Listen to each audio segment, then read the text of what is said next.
Hello दोस्तों, नमस्कार। स्वागत है एक बार फिर से आप सभी के अपने प्रिय चैनल पर। दोस्तों आपको बता दें जो अभी की सबसे बड़ी खबर आ रही है, जहां पर ऋषि सुनक जी के प्रधानमंत्री बनते ही दोस्तों अब पाकिस्तान ने भी ठोक दिया इन पर बहुत बड़ा दावा, बता दिया इनको पाकिस्तानी। जी हाँ दोस्तों, बताएंगे कैसे पाकिस्तानी मीडिया के मन में अचानक जागा हिंदू ऋषि सुनक जी को लेकर प्रेम, जो हिंदू समुदाय पर दोस्तों मिलकर अत्याचार करते हैं। दोस्तों अचानक ऋषि सुनक जी को लेकर ठोक रहे हैं बहुत बड़ा दावा। बताएंगे दोस्तों क्या है सबसे बड़ी खबर, और साथ ही साथ आपको बताएंगे जहां पर फिर से एक बार चीन ने ताइवान में कर दी बहुत बड़ी घुसपैठ। सीमा में घुसे 20 सैन्य विमान और 3 जहाज। जी हाँ दोस्तों, और साथ ही साथ आपको बताएंगे जहां पर ऋषि सुनक के प्रधानमंत्री बनते ही भड़की महबूबा मुफ्ती, जिसके बाद भारतीय जनता पार्टी के नेता ने लगा दी इनकी क्लास। बताएंगे दोस्तों क्या जवाब दिया गया है महबूबा मुफ्ती को लेकर, और साथ ही साथ दोस्तों बड़ी खबर बताएंगे जहां ओवैसी ने प्रधानमंत्री बनने को लेकर दोस्तों बहुत बड़ा बयान दिया है, जिसके जवाब में क्या रहा रिएक्शन दोस्तों सबसे पहले आपको बताने वाले हैं। और आप सभी के मन में ये सवाल जरूर होगा दोस्तों कि इस त्योहारी सीजन में आखिर कितने दिन बैंक खुले रहने वाले हैं। बताएंगे दोस्तों ये भी खबरें आपको, तो हर तरह की जानकारी अभी बताने वाले, तो आराम से बने रहेगा वीडियो के अंत तक। और अभी खबरों में आगे बढ़ने से पहले हमेशा की तरह मानते हैं कि अपना भारत मोदी जी के नेतृत्व में आगे बढ़ रहा है दोस्तों, और आपको भारतीय होने पर गर्व, और यही कारण है कि भारत की विदेश नीति आज नंबर 1 है दोस्तों, और भारतीय सेनाओं पर गर्व है। तो इस वीडियो का भी कर दीजिए लाइक, चैनल को कर दीजिए सब्सक्राइब, बेल आइकन दबाइए, साथ ही कमेंट बॉक्स में लिख दीजिएगा जय हिंद। जी हाँ दोस्तों, तो चलते हैं पहली और सबसे बड़ी खबर की तरफ, जहां पर ऋषि सुनक जी पर पाकिस्तान ने भी ठोक दिया है बड़ा दावा। कहा पाकिस्तानी हिंदू है ऋषि सुनक जी। जी हाँ दोस्तों, बता दें कैसे पाकिस्तानी मीडिया के मन में अचानक जागा हिंदू प्रेम। दरअसल ऋषि सुनक जी ब्रिटेन के पहले अश्वेत प्रधानमंत्री बन चुके हैं दोस्तों। भारत में तो जश्न का माहौल है ही, तो वहीं अल्पसंख्यक हिंदू समुदाय के लोगों को प्रताड़ित करने वाले पाकिस्तान में भी इसको लेकर जमकर जश्न मनाया जा रहा है। जी हाँ, वो भी इसलिए क्योंकि ऋषि सुनक जी के दादा दादी ब्रिटिश शासन वाले भारत में पैदा हुए थे, लेकिन उनका जन्म स्थान गुजरांवाला आधुनिक पाकिस्तान के पंजाब प्रांत में स्थित है दोस्तों। इसीलिए दोनों देश ऋषि सुनक को अपने मुल्क का मान रहे हैं, अपने देश का मान रहे हैं। इस्लामाबाद की मीडिया ऋषि को पाकिस्तान मूल का बता रहे हैं दोस्तों, तो वहीं रियलिटी यही है कि पाकिस्तान में हिंदू अल्पसंख्यकों की स्थिति काफी ज्यादा खराब हो चुकी है। आप सभी जानते होंगे दोस्तों वहाँ की क्या स्थिति है। वहाँ जबरन हिंदुओं का धर्म परिवर्तन कराया जाता है। ऐसे में सुनक जी के प्रति एकाएक पाकिस्तान का प्रेम उमड़ना दोस्तों पाकिस्तान की दोहरी मानसिकता को ही दर्शाता है। जी हाँ दोस्तों, आपको बता दें इस्लामाबाद को जैसे ही पता लग गया कि ऋषि सुनक जी ब्रिटेन के प्रधानमंत्री बन चुके हैं, वे तुरंत ही सुनक को पाकिस्तानी साबित करने में जुट गए दोस्तों। हालांकि पाकिस्तान को यह समझ में नहीं आ रहा है कि जिन हिंदुओं को वो अपने देश में प्रताड़ित करता है दोस्तों, यानी कि हिंदुओं को जबरन धर्म परिवर्तन कराया जाता है, लड़कियों का अपहरण कर लिया जाता है, जबरदस्ती मुस्लिम लड़कों से हिंदू लड़कियों की शादी करवा दी जाती है दोस्तों, और उसी हिंदू धर्म को ऋषि सुनक जी भी मानते हैं। ऐसे में पाकिस्तान की दोहरी और संकीर्ण मानसिकता वाली सोच में एकाएक सुनक को लेकर इतना परिवर्तन कैसे आ गया। जी हाँ दोस्तों, ऐसे में आपको बता देते हैं दोस्तों कि पाकिस्तानी मीडिया आखिर ऋषि सुनक जी को लेकर कह क्या रही है। दरअसल पाकिस्तानी मीडिया ऋषि सुनक को अपने देश का बता रही है, तो वहाँ की मीडिया कह रही है कि एक पाकिस्तानी मूल का हिंदू ब्रिटेन का प्रधानमंत्री बना है। पाकिस्तानी मीडिया ने लिखा है कि कंजर्वेटिव पार्टी के नेता ऋषि सुनक ब्रिटेन के प्रधानमंत्री बनने वाले पाकिस्तान और भारतीय मूल के पहले हिंदू और पहले गैर श्वेत व्यक्ति हैं जो इतिहास रचने को तैयार है। यानी कि दोस्तों ऋषि सुनक जी को पाकिस्तानी साबित करके पाकिस्तान ब्रिटेन के साथ दोस्तों अच्छे संबंध स्थापित करना चाहता है, और हर तरीके से पॉजिटिव वे में लाभ अपने आप को पहुंचाना चाहता है दोस्तों। और इसके पीछे बहुत बड़ी पाकिस्तान की दोहरी चाल नजर आ रही है दोस्तों। आपको जो भी लगता हो राय सुझाव अपनी जरूर दीजिएगा, और आप लोग दोस्तों ऋषि सुनक जी को लेकर क्या जवाब देना चाहेंगे पाकिस्तान को बताइएगा जरूर दोस्तों, क्योंकि ऋषि सुनक जी जब पहले बार दोस्तों वोटिंग के लिए खड़े हुए थे उस समय भी पूरा भारत उनके साथ खड़ा था, लेकिन पाकिस्तानियों की ओर से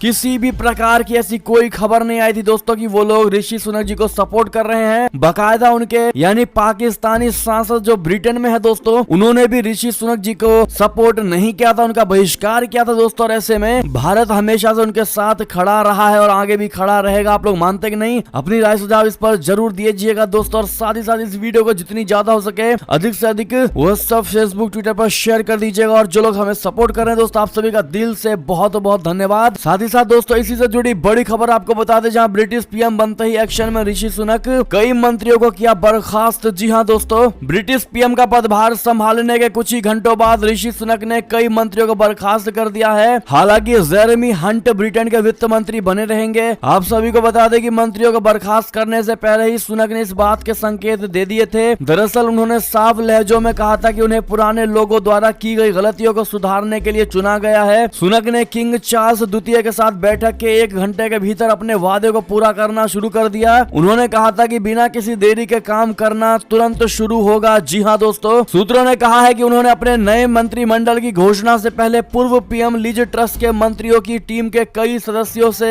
के इस्तीफा देने को कहा है। दोस्तों, अब तक 3 मंत्रियों को पद छोड़ने के लिए कहा जा चुका है। जी हां, ऐसे में ऋषि सुनक ने आते ही ताबड़तोड़ धड़ाधड़ एक्शन लेने शुरू कर दिए हैं। दोस्तों, क्या लगता है आपको, क्या ऋषि सुनक जी ब्रिटेन के इकोनॉमी को दोस्तों पटरी पर लाकर खड़ा कर पाएंगे? क्या ये काबिल प्रधानमंत्री बन पाएंगे? दोस्तों बताइएगा जरूर आपकी जो भी निजी राय हो इन पर। साथ ही साथ एक और बड़ी खबर की बात करें, जहां भारत ने फिर दोहराया, यूक्रेन में सभी भारतीय नागरिक उपलब्ध साधनों से तुरंत यूक्रेन छोड़े। जी हां दोस्तों, यूक्रेन में सभी भारतीय नागरिकों को उपलब्ध साधनों से तुरंत यूक्रेन छोड़ने की सलाह दी गई है। भारत की ओर से अपने नागरिकों के लिए एक बार फिर ये एडवाइजरी जारी कर दी गई है। इससे पहले 19 अक्टूबर को भारतीय दूतावास ने अपने नागरिकों को तत्काल यूक्रेन छोड़ने को कहा था। बताया जा रहा है कि कुछ भारतीय नागरिक पहले की सलाह के अनुसार यूक्रेन छोड़ चुके हैं। कीव यानी यूक्रेन में भारतीय दूतावास ने मंगलवार को एक बार फिर एक एडवाइजरी जारी की है। दोस्तों, आप ये एडवाइजरी लेटर देख पा रहे होंगे embassy of India in Kyiv का। ऐसे में इसी बीच यूक्रेन की परमाणु ऊर्जा एजेंसी ने रशिया के दावे को खारिज कर दिया। आरोप था कि कीव रेडियो धर्मी उपकरण तथा कथित डर्मी बम के जरिए उसे उकसाने की कोशिश कर रहा है। एजेंसी ने कहा है कि रूसी सेना अपने कब्जे वाले यूरोप के सबसे बड़े परमाणु ऊर्जा संयंत्र में गुप्त रूप से निर्माण कार्य कर रही है। अपनी गतिविधि से ध्यान हटाने के लिए वो यूक्रेन पर आरोप लगा रही है। और इससे पहले रूसी रक्षा मंत्री सरगेई शोइगु ने ब्रिटिश, फ्रांसीसी, तुर्की और अमेरिकी समकक्षों को फोन करके ये दावा किया था कि यूक्रेन रेडियो धर्मी उपकरण तथा कथित डर्टी बम छोड़ने की तैयारी करके रशिया को उकसाने की कोशिश कर रहा है। जी हां दोस्तों, साथ ही साथ एक और खबर की बात करें, जहां चीन ने ताइवान के निकट बढ़ाई आक्रामक गतिविधियां, सीमा में घुसे 20 सैन्य विमान और 3 जहाज। जी हां, बड़ी खबर, चीन की ताइवान को लेकर गतिविधियां लगातार आक्रामक होती जा रही है। चीन से तनातनी के बीच ताइवान ने अपनी सीमा के आसपास कई विमानों और जहाजों को ट्रैक करने का दावा किया है। ताइवान ने अपने वायु रक्षा पहचान क्षेत्र यानी अडीज के आसपास 20 चीनी सैन्य विमानों और 3 नौसैनिक जहाजों को देखा है। दोस्तों, ताइवान समाचार की रिपोर्ट के अनुसार रक्षा मंत्रालय यानी MND ने गुरुवार शाम 5 बजे तक ताइवान के आसपास 20 चीनी सैन्य विमानों और 3 नौसैनिक जहाजों को ट्रैक किया था। जी हां दोस्तों, ताइवान ने चीन के इस कदम के जवाब में लड़ाकू गश्ती विमान और नौसैनिक जहाजों को भेजा था। साथ ही ताइवान ने रेडियो पर चेतावनी जारी भी कर दी थी। जी हां दोस्तों, एक और खबर की बात करें, जहां ब्रिटिश ही नहीं अमेरिकी फाइटर पायलट भी चीनी सेना को दे रहे ट्रेनिंग, एक ऑस्ट्रेलिया में हुआ गिरफ्तार। जी हां दोस्तों, चीन के लिए काम करने वाले एक पूर्व अमेरिकी फाइटर पायलट को ऑस्ट्रेलिया से गिरफ्तार किया गया है। यह अमेरिकी पायलट चीनी वायुसेना के पायलटों को फ्लाइट इंस्ट्रक्टर के तौर पर ट्रेनिंग दिया करता था। ऑस्ट्रेलिया ने बताया है कि इस पूर्व पायलट को अमेरिका के अनुरोध पर गिरफ्तार किया गया है। ऑस्ट्रेलियाई अदालत में पेशी के बाद अब इसे अमेरिका प्रत्यर्पित करने की तैयारी की जा रही है। गिरफ्तार पूर्व अमेरिकी पायलट का नाम डेनियल एडमंड दुग्गन बताया जा रहा है और इस पायलट को न्यू साउथ वेल्स के ग्रामीण शहर ऑरेंज में शुक्रवार को गिरफ्तार किया गया। पुलिस और गिरफ्तार पायलट के वकील ने बताया है कि डेनियल एडमंड को गिरफ्तार करने के तुरंत बाद अदालत में पेश किया गया है। जी हां दोस्तों, साथ ही साथ एक और खबर की बात करें, जहां पर ऋषि सुनक के प्रधानमंत्री बनते ही भड़की महबूबा मुफ्ती, बीजेपी नेता ने लगा दी क्लास। जी हां दोस्तों, कि भारत में सियासत शुरू हो गई है दोस्तों ऋषि सुनक के प्रधानमंत्री बनने को लेकर। जी हां, दरअसल PDP अध्यक्ष महबूबा मुफ्ती ने तंज कसते हुए कहा है कि यूनाइटेड किंगडम में अल्पसंख्यक ऋषि सुनक को प्रधानमंत्री बना दिया गया, लेकिन हम भारत में CAA NRC से बंधे हुए हैं। तो वहीं उनके इस तंज को देखते हुए बीजेपी भड़क गई और उन्हें निशाने पर ले लिया। जी हां, दरअसल बीजेपी सांसद रविशंकर प्रसाद ने महबूबा मुफ्ती पर पलटवार करते हुए कहा है कि क्या वो जम्मू कश्मीर में अल्पसंख्यक मुख्यमंत्री स्वीकार करेंगी। आप सभी को बता दें दोस्तों कि पूर्व केंद्रीय मंत्री रविशंकर प्रसाद ने ट्वीट किया है कि ऋषि सुनक के यूनाइटेड किंगडम के प्रधानमंत्री के रूप में चुने जाने के बाद भारत में अल्पसंख्यकों के अधिकारों पर महबूबा मुफ्ती का ट्वीट देखा। महबूबा मुफ्ती, क्या आप जम्मू कश्मीर में किसी अल्पसंख्यक को राज्य के मुख्यमंत्री के रूप में स्वीकार करेंगी? आप सभी देख सकते हैं कि बीजेपी नेता रविशंकर ने अपने अगले ट्वीट में लिखा है कि ब्रिटेन के प्रधानमंत्री के रूप में ऋषि सुनक के चुनाव के बाद कुछ नेता बहुसंख्यवाद के खिलाफ हाइपर एक्टिव हो गए हैं। उन्हें एपीजे अब्दुल कलाम की असाधारण अध्यक्षता और 10 वर्षों के लिए प्रधानमंत्री मनमोहन सिंह की याद दिलाना चाहूंगा। एक प्रतिष्ठित आदिवासी नेता द्रौपदी मुर्मू अभी हमारी राष्ट्रपति हैं। तो दोस्तों, रविशंकर प्रसाद जी ने जमकर और सही तरीके से महबूबा मुफ्ती को जवाब दिया है। आप लोग मानते कि नहीं, और आप लोग क्या जवाब देना चाहेंगे दोस्तों महबूबा मुफ्ती को? उनके इस सवाल को लेकर दोस्तों बताइएगा जरूर। आपको बता दे इतनी ही नहीं दोस्तों, इससे ही जुड़ी बड़ी खबर आ रही है, जहां कुमार विश्वास ने भी दिया है महबूबा मुफ्ती को बड़ा जवाब, वो भी सरकास्टिक वे में तंज कसते हुए। जी हाँ दोस्तों, कवि कुमार विश्वास ने उनकी चुटकी लेते हुए पलटवार किया। बता दे, कुमार विश्वास ने ट्वीट करते हुए जवाब देते हुए कहा है कि सही बात है बुआ, भारत ने तो doctor Zakir Hussain, Fakhruddin Ali Ahmed, doctor Manmohan Singh, doctor Kalam sahab जैसे ढेर सारे अल्पसंख्यक भारतीयों के नेतृत्व में खूब प्रगति की है। अब आपको भी जम्मू कश्मीर में जबरन अल्पसंख्यक बनाए गए धर्म का मुख्यमंत्री बनाने के प्रयास प्रारंभ करने चाहिए। यानी सरकास्टिक वे में दोस्तों एक तरह से टॉन्ट मारते हुए महबूबा मुफ्ती को करारा जवाब दिया गया है दोस्तों कुमार विश्वास के द्वारा भी। ऐसे में दोस्तों इसी प्रकार से आप क्या जवाब देना चाहेंगे महबूबा मुफ्ती को, जो भारत की केंद्र सरकार को घेरने की कोशिश कर रही है दोस्तों, और भारत पर ही उंगली उठाने की कोशिश कर रही है? जी हाँ दोस्तों, ऐसे में आपका जवाब तो बनता ही है। साथ ही साथ जवाब देते हुए दोस्तों वीडियो भी अवश्य लाइक कर दीजिएगा जिन्होंने लाइक नहीं किया है। एक और खबर की बात करें, जहां भारत दौरे पर आए संयुक्त राष्ट्र प्रमुख ने प्रधानमंत्री मोदी जी के साथ यूक्रेन स्थिति पर की चर्चा। जी हाँ दोस्तों, भारत दौरे पर आए संयुक्त राष्ट्र प्रमुख एंटोनियो गुटेरेस ने गुजरात के केवड़िया में प्रधानमंत्री नरेंद्र मोदी जी के साथ मुलाकात की और यूक्रेन में मौजूदा स्थिति सहित वैश्विक और क्षेत्रीय मुद्दों पर चर्चाएं की। यूक्रेन में भारतीय दूतावास द्वारा अपने नागरिकों को युद्धग्रस्त देश की यात्रा करने की चेतावनी जारी करने के एक दिन बाद प्रधानमंत्री मोदी जी और संयुक्त राष्ट्र प्रमुख के बीच यूक्रेन पर यह चर्चा हुई। संयुक्त राष्ट्र महासचिव गुटेरस ने प्रधानमंत्री मोदी जी के साथ अपनी बैठक के दौरान जलवायु कार्यवाही के क्षेत्र में विशेष रूप से मिशन लाइफ के शुभारंभ के माध्यम से भारत की महत्वाकांक्षी पहल की सराहना की। विदेश मंत्रालय यानी MEA के एक बयान के अनुसार संयुक्त राष्ट्र ने UNSD क्षेत्र में विशेष रूप से मिशन लाइफ के शुभारंभ के माध्यम से भारत की महत्वाकांक्षी पहल के लिए प्रधानमंत्री की सराहना की। जी हाँ दोस्तों, साथ ही साथ एक और खबर की बात करें, जहां उइगरों को बंधक बना मजदूरी करा रहा। जी हाँ, मत खरीदो माल। बता दे, ब्रिटिश कोर्ट में चीन के खिलाफ सुनवाई हुई शुरू। जी हाँ दोस्तों, चीन के सुदूर पश्चिमी शिनजियांग क्षेत्र में जबरन श्रम के जरिए कपास का उत्पादन किया जा रहा है। श्रमिकों की प्रताड़ना और यौन शोषण वहां आम बात है दोस्तों। ऐसे कपास के आयात को रोकने में विफलता को चुनौती देने के लिए एक उइगर संगठन और एक मानवाधिकार समूह ब्रिटिश कोर्ट में चीन के खिलाफ सुनवाई हो रही है। लंदन हाई कोर्ट या किसी विदेशी अदालत में पहली बार शिनजियांग में जबरन श्रम के मुद्दे पर उइगरों की कानूनी दलीलें सुनी गई हैं। जी हां दोस्तों, आपको बता दें कि यह क्षेत्र कपास का एक प्रमुख वैश्विक आपूर्ति करता है, लेकिन अधिकार समूहों ने लंबे समय से आरोप लगाया है दोस्तों कि चीन के उइगर और अन्य तुर्क मुस्लिम अल्पसंख्यकों द्वारा यहां श्रमिकों से जबरन काम करवाया जा रहा है। शोधकर्ताओं का अनुमान है कि उइगर और अन्य अल्पसंख्यक समूहों के 10 लाख से अधिक लोग शिनजियांग में नजरबंद हैं। यहाँ उन्हें प्रताड़ित किया गया है। जी हाँ दोस्तों, एक और खबर की बात करें, जहां CCP की 20वीं कांग्रेस में जिनपिंग को मिली असीमित शक्तियां, मरते दम तक रहेंगे सत्ता पर काबिज। जी हाँ दोस्तों, चीनी कम्युनिस्ट पार्टी की 20वीं कांग्रेस में राष्ट्रपति शी जिनपिंग को असीमित शक्तियां प्राप्त हुई है, यानी अनलिमिटेड पावर्स मिली है दोस्तों। यूरोपियन टाइम्स की रिपोर्ट के अनुसार 20वीं कांग्रेस ने शी को देश के अब तक के सबसे महान नेता के रूप में प्रतिष्ठित किया है और सभी चीनी लोगों के लिए शी जिनपिंग को चीन के मुख्य नायक के रूप में मान्यता देने के लिए इसे अनिवार्य बनाने के लिए संविधान में संशोधन किया है। जहां तक चीनी कम्युनिस्ट पार्टी के संविधान के साथ उनके संबंधों का संबंध है, राष्ट्रपति शी जिनपिंग के पास आकांक्षा करने के लिए बहुत कुछ नहीं बचा है। शी जिनपिंग लगातार तीसरी बार चीन के राष्ट्रपति चुने गए हैं। जी हाँ दोस्तों, अपनी नियुक्ति से पहले शी जिनपिंग ने CCP की बैठक की थी, जिसमें उन्होंने अपने कई प्रतिद्वंदियों को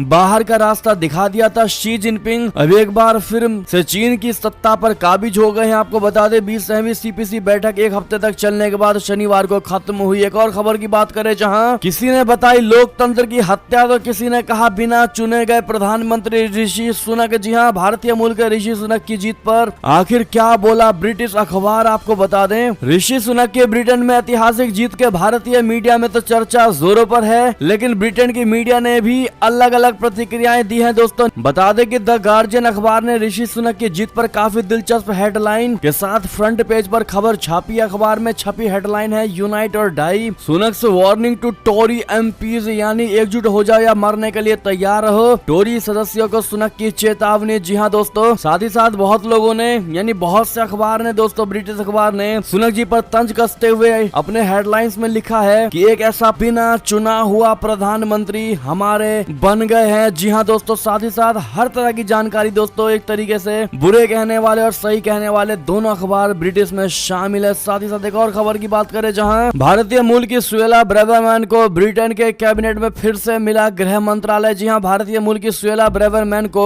ब्रिटेन की ऋषि सुनक सरकार में गृह मंत्री बनाया गया है। लीज ट्रस कैबिनेट में ब्रेवरमैन गृह मंत्री के पद से इस्तीफा दे दिया था दोस्तों, और एक बार फिर उन्हें पुराना मंत्रालय दे दिया गया है। बता दें, पिछले हफ्ते ब्रिटेन में लीज ट्रस सरकार पर संकट गहराने के साथ ही उनके वित्त मंत्री क्वासी क्वारटेंग के इस्तीफे के बाद भारतीय मूल की गृह मंत्री सुएला ब्रेवरमैन ने पद से इस्तीफा दे दिया था। बाद में सदन में कड़ी आलोचना के बाद पीएम लीज ट्रस ने खुद इस्तीफा दे दिया, जिसके बाद ब्रिटेन के नए प्रधानमंत्री ऋषि सुनक बने। ब्रिटेन की नई कैबिनेट में सुएला ब्रेवरमैन को फिर जगह मिली और उन्हें दूसरी बार उन्हें गृह मंत्रालय का जिम्मा सौंपा गया है। बता दें कि पिछले दिनों भारत के खिलाफ बयान देने के कारण सुएला निशाने पर आई थी। जी हाँ दोस्तों, साथ ही साथ एक और खबर की बात करें, जहां पर सऊदी क्राउन प्रिंस एमबीएस ने उड़ाया 79 साल के जो बाइडेन का मजाक, दिमागी हालत पर उठाए सवाल, किया बड़ा दावा। बता दे, सऊदी अरब और अमेरिका के बीच एक बार फिर संबंध तनावपूर्ण हो चुके हैं। अब खबर ये आ रही है कि सऊदी अरब के क्राउन प्रिंस मोहम्मद बिन सलमान ने निजी रूप से कथित तौर पर अमेरिकी राष्ट्रपति जो बाइडेन का मजाक उड़ाया था और उनकी मानसिक स्थिति पर सवाल उठाए थे, और ये दावा दोनों देशों के बीच ओपेक प्लस की तेल उत्पादन में कटौती की घोषणा के बाद आए तनाव को और बढ़ा सकता है। सऊदी अरब के नेतृत्व वाले तेल उत्पादक देशों के समूह ओपेक प्लस ने तेल उत्पादन में 20 लाख बैरल प्रतिदिन की कटौती करने की घोषणा की है, जिसके बाद अमेरिका सऊदी अरब के साथ अपने संबंधों पर पुनर्विचार कर रहा है। वॉल स्ट्रीट जर्नल के मुताबिक सऊदी सरकार के अंदर कई लोगों ने कहा है कि क्राउन प्रिंस ने पूर्व अमेरिकी राष्ट्रपति डोनाल्ड ट्रंप की तारीफ की, वो बाइडेन से नाखुश लग रहे थे और उनकी गलतियों का मजाक उड़ा रहे थे। तो वहीं प्रिंस फैसल ने इस बात से इनकार कर दिया है कि क्राउन प्रिंस ने निजी रूप से जो बाइडेन का मजाक उड़ाया या पूर्व राष्ट्रपति की तारीफ की। फैसल ने कहा कि अज्ञात स्रोतों की ओर से लगाए गए ये सारे आरोप पूरे तरीके से झूठ है। बाकी दोस्तों, वास्तविकता क्या है ये तो शायद यही जानते होंगे। एक और खबर की ओर चले, जहां पर इमरान खान को इस्लामाबाद हाई कोर्ट से मिली राहत, अयोग्य घोषित होने के बाद भी लड़ सकेंगे चुनाव। बता दें, पाकिस्तान के पूर्व प्रधानमंत्री इमरान खान को पाकिस्तान की एक अदालत से बहुत बड़ी राहत मिली है। हाल ही में चुनाव आयोग ने तोशाखाना विवाद के बाद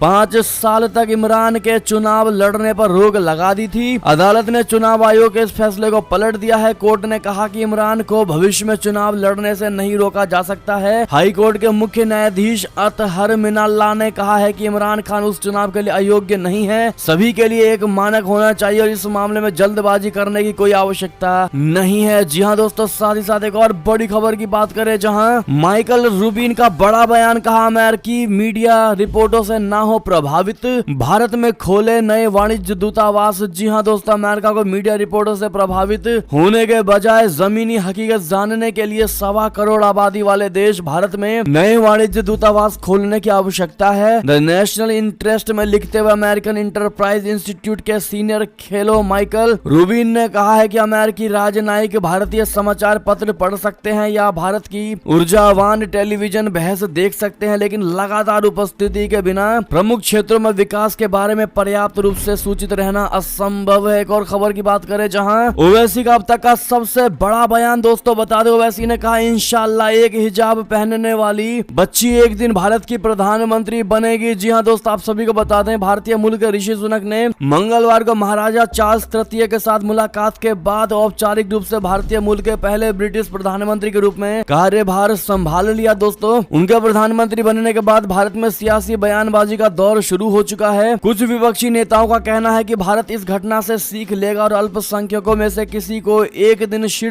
पद पर चुने जाने की परंपरा को अपनाएगा। दोस्तों, और इसी कड़ी में ऑल इंडिया मजलिस इत्तेहादुल मुस्लिमीन के चीफ असदुद्दीन ओवैसी का बयान आया है। उन्होंने कहा कि मैंने तो बोला है कि इंशाल्लाह मेरी जिंदगी में या मेरी जिंदगी के बाद एक हिजाब पहनने वाली बच्ची भारत की प्रधानमंत्री बनेगी। कर्नाटक के बीजपुर में मीडिया से बात करते हुए असदुद्दीन ओवैसी ने यह बात कही है। जी हाँ दोस्तों, ऐसे में दोस्तों ओवैसी के इस बयान को आप किस नजरिए से देखना चाहते हैं दोस्तों, कमेंट में लिख कर अवश्य बताइएगा। क्या आपको ओवैसी के इन बयानों से ये नहीं लगता दोस्तों कि मात्र किसी एक ही समुदाय को ओवैसी फॉलो कर रहे हैं दोस्तों, और वो अपने मुस्लिम समुदाय को आगे बढ़ाना चाहते हैं, और इसीलिए बार बार वो प्रधानमंत्री पद पर हिजाब पहनने वाली को प्रधानमंत्री बनने जैसी बातें कह रहे हैं दोस्तों। क्योंकि भारत ने हमेशा से, खास करके भारत की केंद्र सरकार ने दोस्तों और पिछली सरकारों ने भी प्रधानमंत्री या राष्ट्रपति के लिए किसी समुदाय से बनाने की कोशिश नहीं की गई दोस्तों। इसमें हर समुदाय के लोग पद पर बैठे नजर आए। और ऐसे में दोस्तों ओवैसी के इस बयान को आप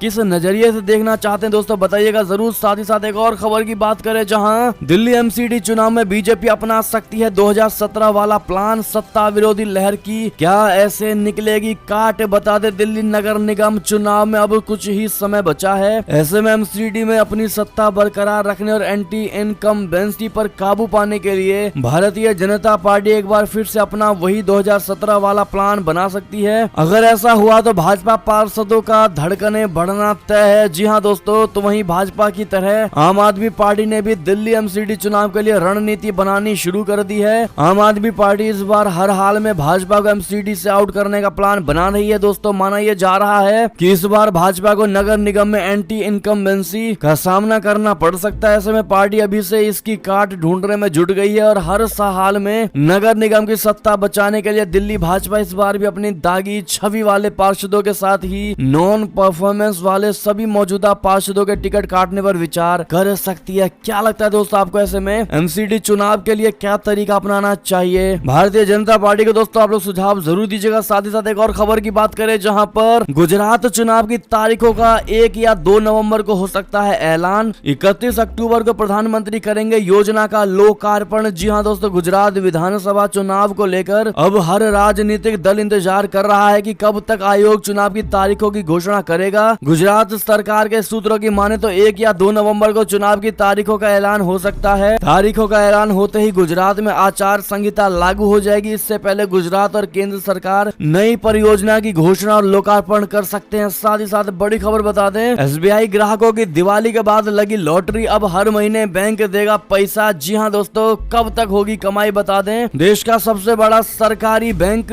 आपके लिए कमाई का मौका लेकर आया है दोस्तों। आज हम आपको एक ऐसी सरकारी स्कीम के बारे में बताएंगे जिसके जरिए आपकी हर महीने कमाई होगी। और इस स्कीम की खासियत यह है कि इसमें आपको एक मुफ्त पैसा जमा करना होता है और फिर आपको हर महीने इनकम होती है। जी हाँ दोस्तों, एसबीआई की इस स्कीम का नाम एसबीआई एन्युटी स्कीम है। इस बैंक की स्कीम में निवेश करके आप हर महीने 10,000 रुपए तक पा सकते हैं। और आपको बता दें दोस्तों कैसे आप हर महीने कमाई कर सकते हैं। दरअसल स्टेट बैंक ऑफ इंडिया की वेबसाइट के मुताबिक इस स्कीम में 36, 60, 84 या 120 महीने के लिए डिपॉजिट किया जा सकता है। और इस महीने स्कीम को आप एसबीआई के सभी ब्रांच से ले सकते हैं। फिलहाल इसमें मैक्सिमम डिपॉजिट की कोई लिमिट नहीं होती है, तो वहीं मिनिमम एन्युटी 1000 रुपए मंथली है। और कौन खुलवा सकता है ये अकाउंट दोस्तों, और 10,000 प्राप्त करने के लिए कितना करना होगा निवेश, सारी जानकारी हमने स्क्रीन पर दे दी, आप देख पा रहे होंगे। साथ ही साथ दोस्तों नवंबर महीने में कितने दिन बंद रहेंगे बैंक, आपको बता दे 10 दिन बैंक रहने वाला है बंद। जी हाँ, और कौन कौन सी तारीख में बंद रहने वाला, ये सारी जानकारी हमने स्क्रीन पर दे दिया है। जी हाँ, और इसी बीच दोस्तों ये थी अब तक की सारी बड़ी खबरें। आपको हमारी खबर कैसी लगी, आशा करता हूँ बहुत अच्छी लगी होगी। अगर थोड़ी भी अच्छी लगी तो इस वीडियो को भी अपने भाई बंधुओं में व्हाट्सएप, फेसबुक, ट्विटर के जरिए पूरे भारत में शेयर करना